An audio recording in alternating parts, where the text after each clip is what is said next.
Industry latest skills తో best career మీ సొంతం 100% practical learning and top placements కోసం ఇప్పుడే జాయిన్ అవ్వండి రాయ్ యూనివర్సిటీ. రెండు ఊర్ల పొలిమేరలో ఉన్న ఈ మల్లికార్జున స్వామి వారి దేవాలయం జీర్ణదశలో ఉందన్న విషయం మీ అందరికీ తెలుసు.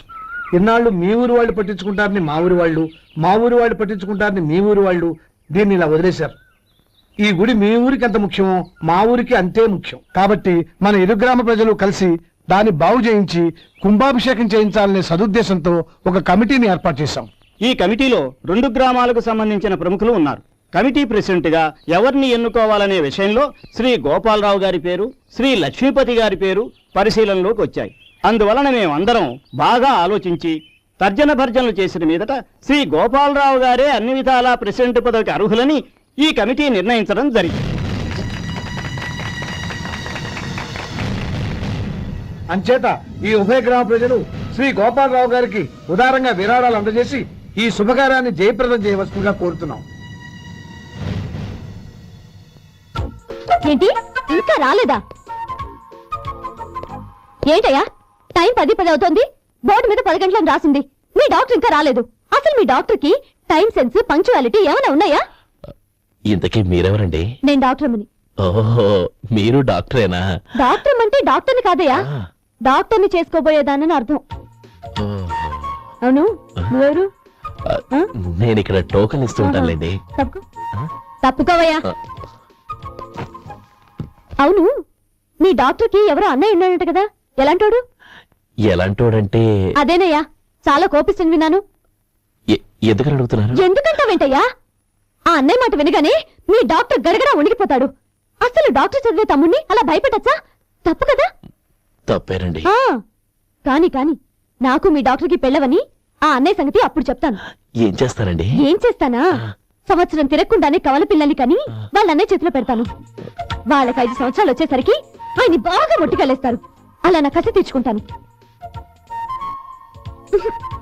మీ డాక్టర్ ఎప్పుడు వస్తాడో ఏంటో. అది సర్లే కాని నువ్వు పని చేయి. మీ డాక్టర్ రాగానే నేను వచ్చి వెళ్ళానని చెప్పు. నేను అంటే ఓ, నా పేరు చెప్పలేదు కదా, నందిని. ఏం చెప్తావు? అదేనండి, నందిని గారు వచ్చి వెళ్ళారు అని చెప్తాను. గుడ్, పైకిస్తావు.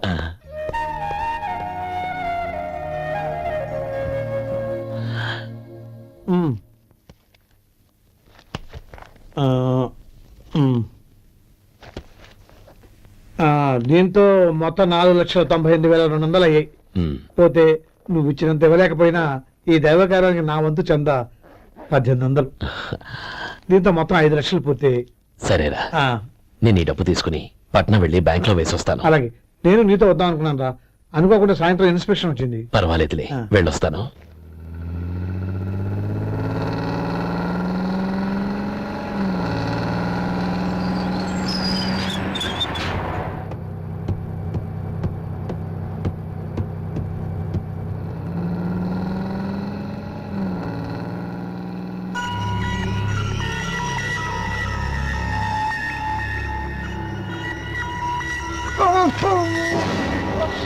అయ్యో, మూర్చ మూర్చ, బసాపండి బసాపండి.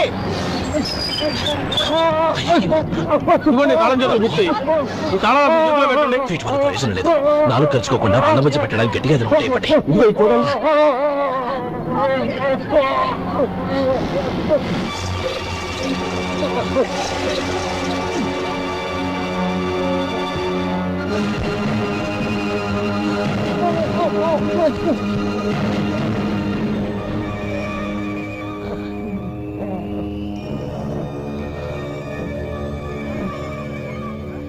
మీరు వెళ్ళి మీ సీట్లో కూర్చోండి, కొంచెం గాలాన్ని బట్టి. ఇప్పుడు ఎలా ఉంది బాబు?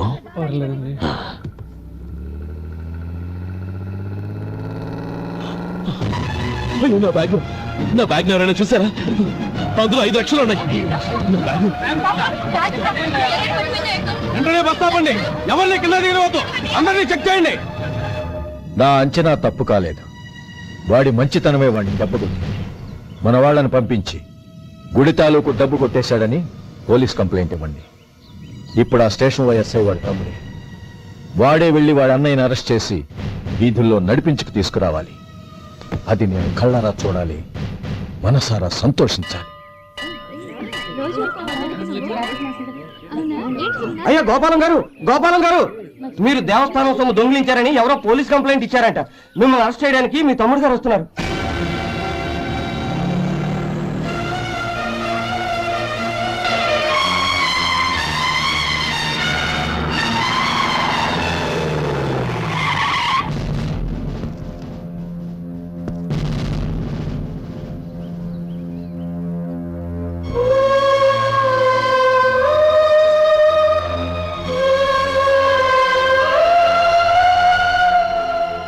చూడు గోపి, ఎప్పుడు నువ్వు ఉద్యోగంలో చేరావో అప్పుడే తన పరాని తేడా మర్చిపోవాలి.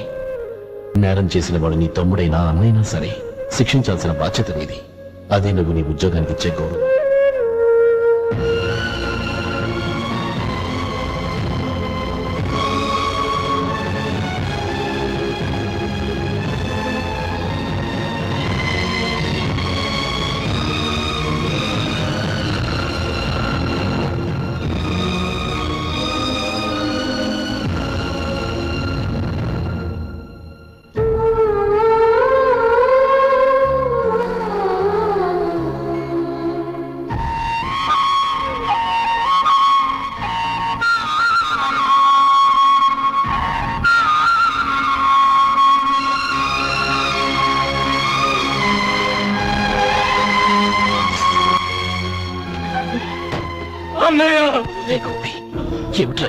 నన్ను క్షమించన్నయ్య.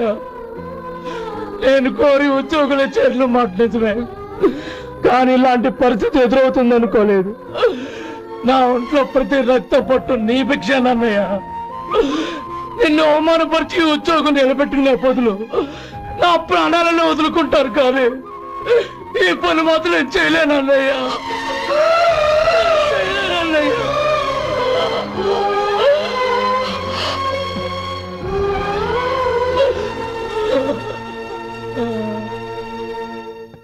ఏరా, ఇన్నేళ్లు కష్టపడి సంపాదించిన ఉద్యోగానికి రాజీనామా చేస్తావా? కనీసం నీ పెళ్ళాం ఏమనుకుంటుందోనని ఆలోచించావా? ఇందులో అనుకోవడానికి ఏముంది మామగారు? ఎండనక వాననక కష్టపడి ఓ తండ్రి కంటే ఎక్కువగా ఇన్ని పెంచి పెద్ద చేశారు బావగారు. అలాంటి దేవుణ్ణి అరెస్ట్ చేసే ఆ ఉద్యోగం ఈయనకు అవసరం లేదు. బాగుంది. అన్నకు తగ్గ తమ్ముడు, తమ్ముడికి తగ్గ పెళ్ళాం. సరే, మీ ఇష్టం. నానమ్మ, అన్నయ్యడి. నమస్కారం అండి. ఓ నువ్వా? రా కూర్చో. పర్వాలేదండి. ఏంటి ఇలా వచ్చావు? ఆ రోజు నా కంపెనీని మూసేయమన్నారు. ఇప్పుడు నేను మూసేయడానికి సిద్ధంగా ఉన్నాను. దానికి ప్రతిఫలంగా నాకు 5 లక్షలు కావాలి. అలాగే, నీకు కావలసిన 5 లక్షలు నేను ఇస్తాను. చాలా థ్యాంక్స్ అండి. కానీ మీరు మీ కంపెనీని మూసేయక్కర్లేదు. సార్, అవును మిస్టర్ మధు, మీ అన్నగారికి జరిగిన అన్యాయం గురించి తెలుసుకున్నాను.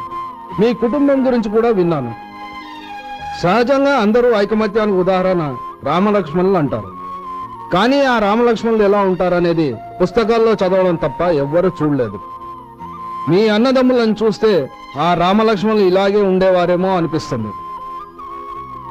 అలాంటి కుటుంబానికి ఇలాంటి ఇబ్బంది రావడం నిజంగా దురదృష్టం. రామునికి హనుమంతుల్లా కాకపోయినా ఏదో ఉడతా భక్తిగా నా వల్ల వీలైన సహాయం ఈ 5 లక్షలు తీసుకో. మీ కంపెనీ పేరు మీదే అన్ని సరుకులు తయారు చేయండి. నేను వాటిని ప్రపంచమంతా మార్కెటింగ్ చేస్తాను. సార్, ఈ రుణం ఉంచుకోను, తొందరలోనే తీర్చేస్తాను. స్నేహితుల మధ్య రుణాలేంటి మధు? We are friends.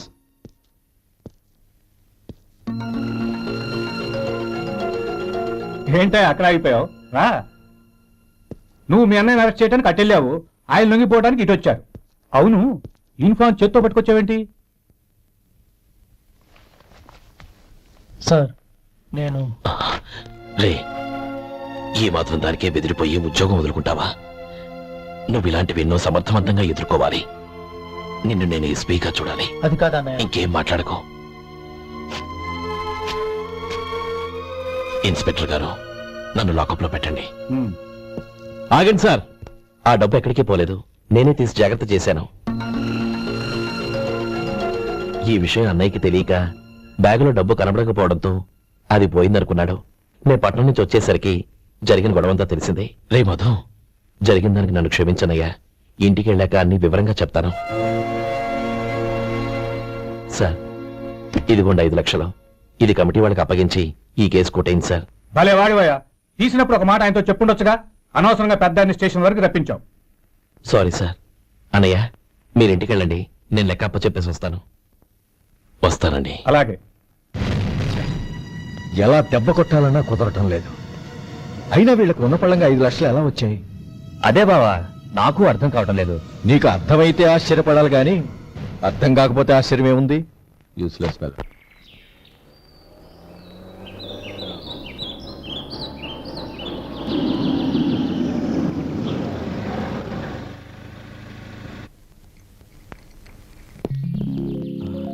నువ్వు ఎక్కడే ఉండు, అన్నయ్య మూడు ఎలా ఉందో చూసి నేను లోపలికి తీసుకెళ్తాను. ఓకే? అలాగే.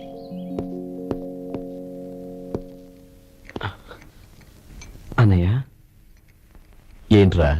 నేను చాలా రోజుల నుంచి నీకు విషయం చెప్తున్నాను, గుర్తుందా? ఏ విషయం?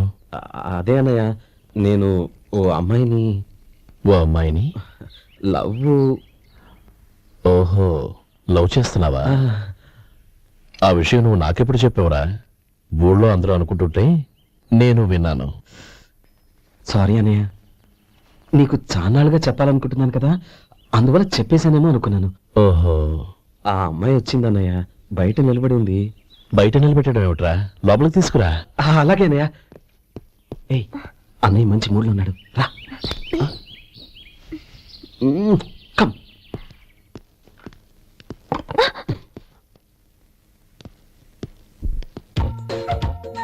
ఎందుకంటావేంటయ్యా? ఆ అన్నయ్య మాట వినగానే మీ డాక్టర్ గడగడ వణికిపోతాడు. అసలు డాక్టర్ చదివే తమ్ముడిని అలా భయపెట్టచ్చా? తప్పు కదా? తప్పేనండి. ఆ. అదేంట్రా, మనిషో పక్కనుంటే నమస్కారం ఇంకో పక్కన ఉంది? అది మర్యాదనయ్య, మర్యాద. ఆహా, అవును, నీ పేరేంటమ్మా? నందిని. ఆ? నందిని. నందిని అన్నయ్య.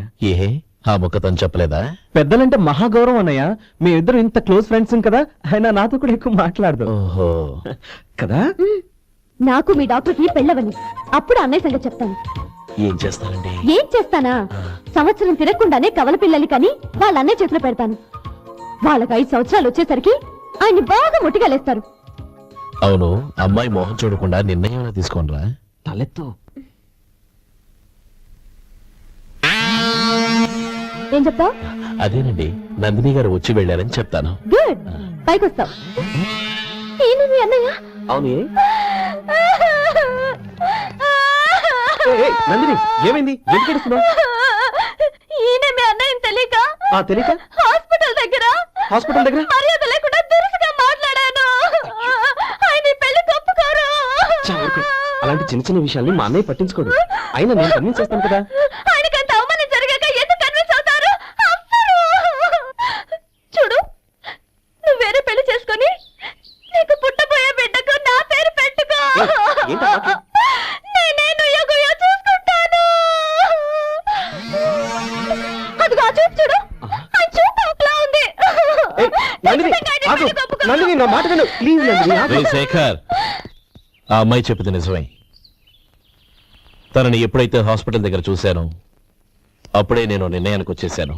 విన్నావా? నేను చెప్పానుగా, ఆయన ఆల్రెడీ ఓ నిర్ణయానికి వచ్చేసారట. ఇక నేను వెళ్తాను. అలాగే వెళ్ళి ఈసారి వచ్చేటప్పుడు మీ అమ్మా నాన్నల్ని తీసుకురా.